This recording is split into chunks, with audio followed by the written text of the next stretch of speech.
دعا نہیں کرتے تھے، اٹھ کر چلے جاتے تھے۔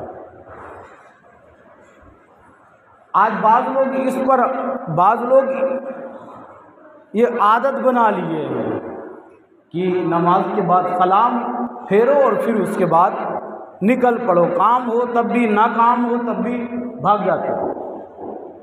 وہ بھی کیا کیے تھے؟ نماز سلام پھیرتے تھے اور اٹھ کر چلے جاتے تھے۔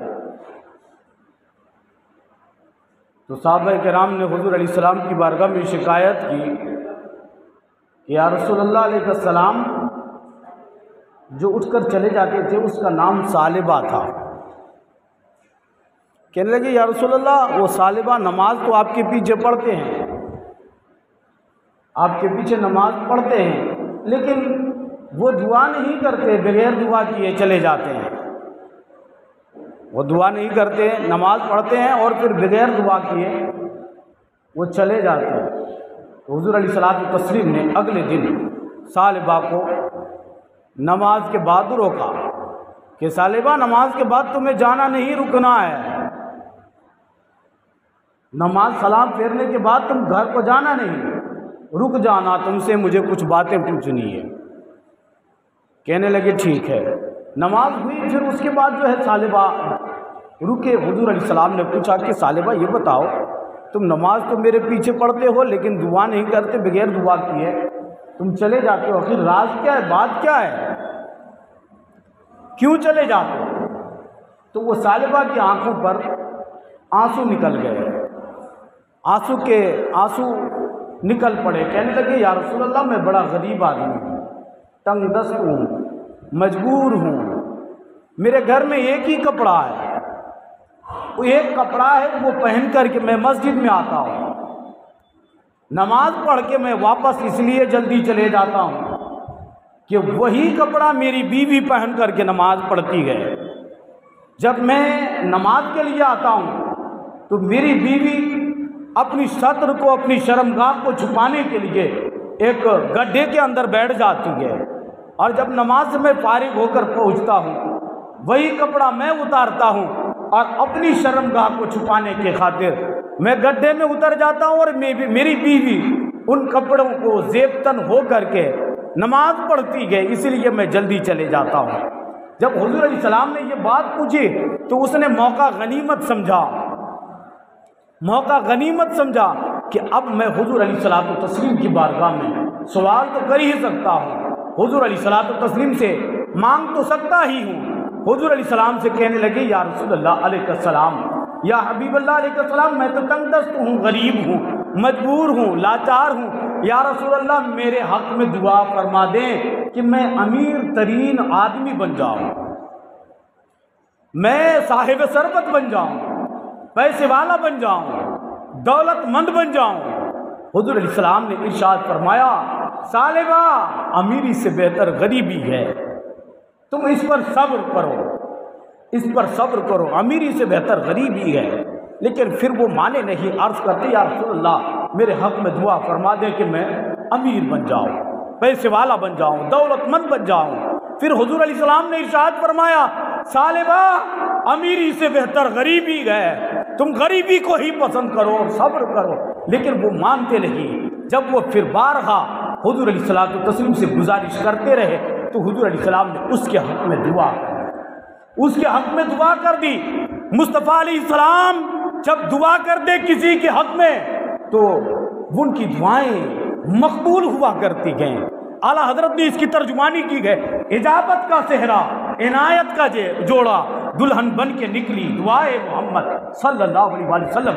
جب مصطفیٰ علیہ السلام دعا کر دیں تو ان کی دعائیں مسترد نہیں ہوتی، ان کی دعائیں مقبول ہوا کرتی گئیں۔ وہ ان کی دعاؤں کو رب ذوالجلال قبول فرما لیتا ہے۔ اور جب مصطفیٰ علیہ السلام نے دعا کی تو ثعلبہ غنی ہو گئے، صاحب اغنیا ہو گئے۔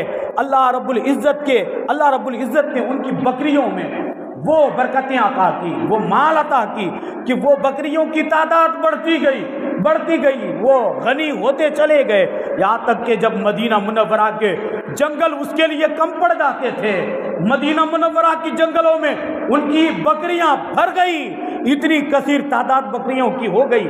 تو پھر اس نے